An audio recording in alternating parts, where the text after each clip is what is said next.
Thank you for visiting our channel. Please like, share and subscribe for more exciting food videos. In part 2 of the art of the perfect toast, let's continue learning more ways to elevate your toast with different toppings and techniques. Fresh versus stale bread for toasting.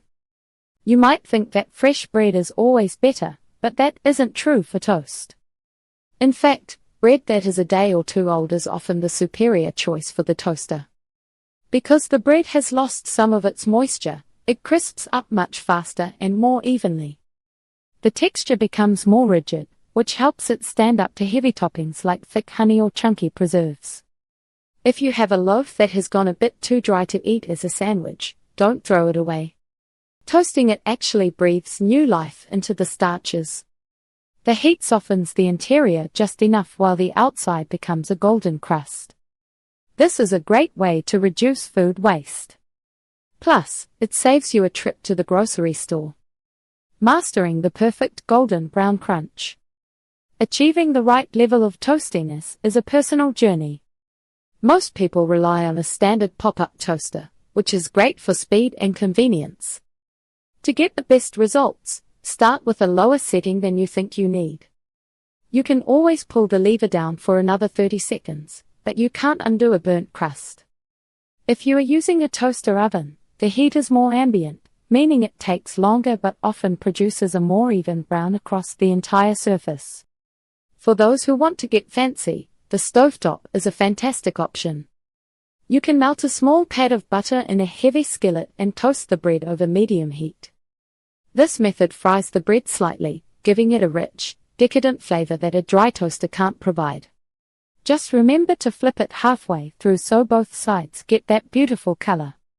Regardless of the tool, the goal is to find that middle ground where the bread is firm enough to hold its shape but not so hard that it hurts the roof of your mouth. Finding the sweet spot on your toaster dial might take a few tries. Many machines vary in power, so a 3 on one brand might be a 5 on another. If you find the edges are burning while the middle is still white, try lowering the temperature and toasting it for a longer duration. This slower approach allows the heat to penetrate the bread more deeply without scorching the delicate outer surface. Simple ways to elevate your toppings. Butter is a classic for a reason, but your toast can be much more than a vehicle for dairy. If you want something sweet, try a thin layer of ricotta cheese topped with a drizzle of honey and a pinch of sea salt. For a nostalgic treat, mix cinnamon and sugar together and sprinkle it over hot, buttery toast. The heat will melt the sugar into a sweet syrup that seeps into every nook and cranny of the bread.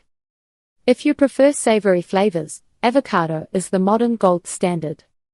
You can mash it with a bit of lemon juice and red pepper flakes for a kick.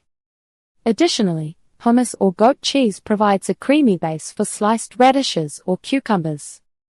The most important rule is to apply your fatty toppings, like butter or nut butters, immediately after the bread pops up.